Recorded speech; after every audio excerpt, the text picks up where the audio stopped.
Isa, dalawa, tatlo. Tatlong swimming pool. Tatlong swimming pool. Sige, sige. Ayaw ng may-ari ng tatlong swimming pool. Gusto niya lang ng magiging dalawang swimming pool. Sige, dalawang swimming pool. 3 moves. 3 moves, dalawang swimming pool. Dalawang swimming pool. 3 moves. 3 moves, dalawang swimming pool. Madali lang.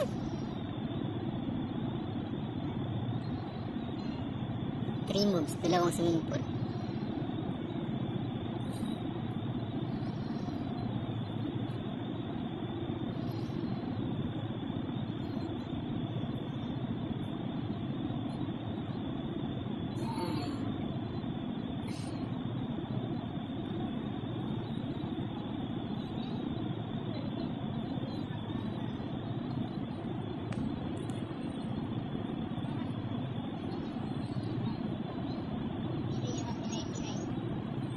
Kama na tol. Iniisip ko nga eh. Tama yun. Sige, go. Try mo. Try mo lang. Dalawa. Tatlo. Dalawa. Maliit man tol. Maliit. Hindi na pwede. Naka ano siya, hindi na siya square. Dapat naka square o rectangle pa rin naman, di ba?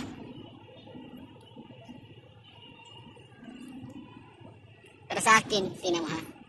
Parang ito yata. Diba 1? Diba 3? Siyempre no. Sumpay na dito. Ayan.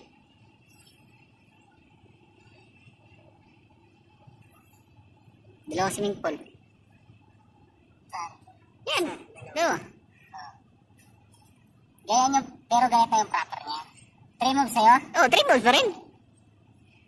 Pero isang rectangle, isang square. Paras pa rin square. Oo. 2 moves.